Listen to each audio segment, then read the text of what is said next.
வணக்கம், welcome to taste of அம்மா. இன்றைக்கி நான் இந்த ஆப்பிளில் ஒரு விதமான தொக்கு செய்கிறேன். பாருங்கள், அவ்வளோ நல்லாயிருக்கும்.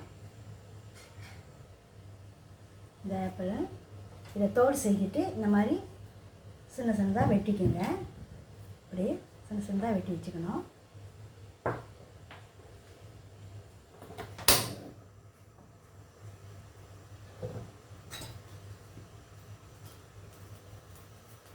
சட்டி சூடாகட்டும்.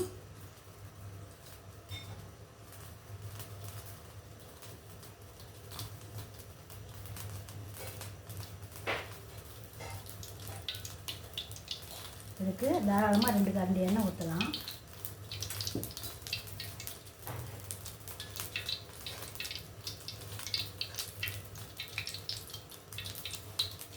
கடுகு தாளிப்பு போடுவோம். அது 1 டீஸ்பூன் வரணும். கூட தாளிப்பு இருந்தால் நல்லாயிருக்கும். அதனால் நான் 1 டீஸ்பூன் கடுகு போட்டிருக்கேன். வெடிக்கணும்.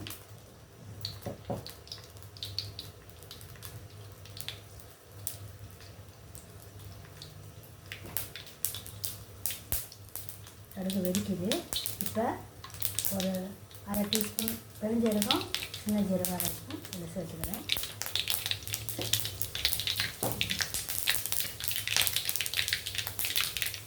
நல்லா பொரியுது. இந்த நேரத்தில் ஒரு 3 மிளகாய் சின்னதாக நறுக்கினது சேர்த்துருக்கேன்.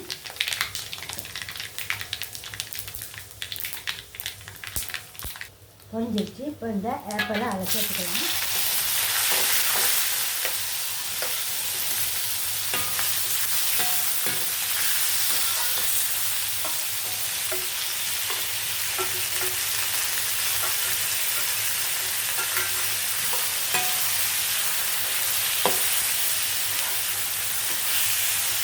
கொஞ்ச நேரம் வேகணும். அது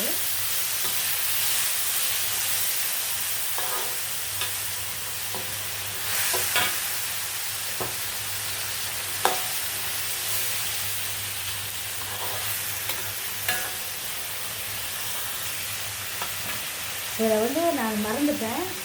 அந்த எண்ணெயிலே நம்ம தாளிக்கிறோம் இல்லைங்களா, அந்த எண்ணெயிலே 1 இஞ்சி போட்டுக்கோங்க. ஒரு 8 பல் பூண்டையும் சேர்த்துக்குங்க.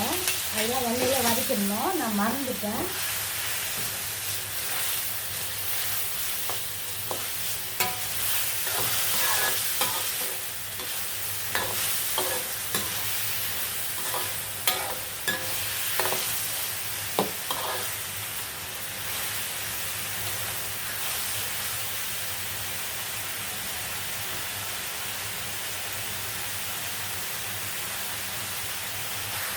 இப்போ கொஞ்சம் தண்ணி ஊற்றிக்கலாம். வேப்பிலை அளவுக்கு வேப்பிலை வேகட்டும். கொஞ்சம் உப்பு சேர்த்துக்கலாம்.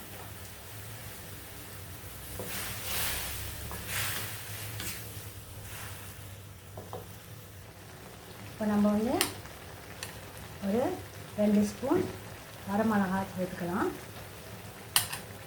2 டேபிள் ஸ்பூன்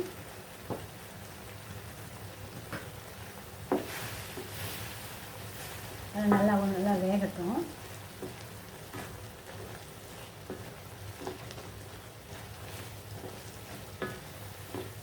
இந்த ஆப்பிள் வேகலை, கொஞ்சம் நேரம் ஆகும். வேகட்டும். நல்லா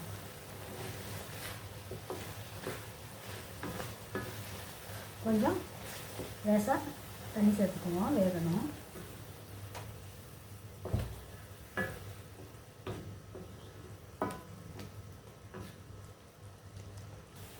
ஆப்பிள் நல்லா வெந்துடுச்சு.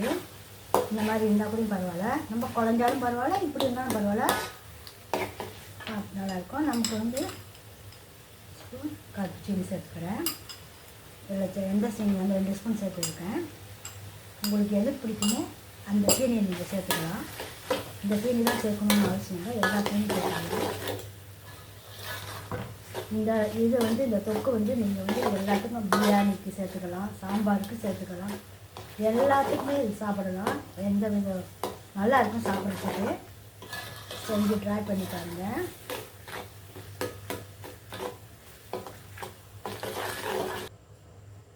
ரெடி ஆயிடுச்சு.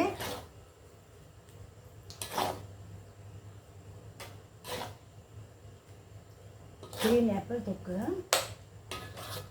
நம்ம சமயத்தில் அந்த ஆப்பிள் க்ரீன் ஆப்பிள் வந்து வீட்டில் வந்து சமயத்தில் அப்படியே கிடக்கும், சாப்பிட மாட்டோம். அதனால் நம்ம இந்த மாதிரி செஞ்சு கொடுத்து பாருங்கள், எல்லாம் சாப்பிடுவாங்க.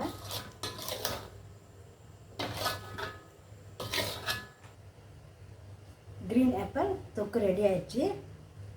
நீங்களும் இதே மாதிரி செஞ்சு சாப்பிட்டு பாருங்கள், ரொம்ப நல்லாயிருக்கும். எல்லா இதுக்கும் நம்ம கசாரிக்கோ பிரியாணிக்கோ எதுக்குமே நம்ம இது வச்சுக்கிட்டோமா நல்லாயிருக்கும். செஞ்சு சாப்பிட்டு பாருங்கள். இந்த வீடியோ பிடிச்சிருந்தா லைக் பண்ணுங்கள், ஷேர் பண்ணுங்கள், சப்ஸ்கிரைப் பண்ணுங்கள்.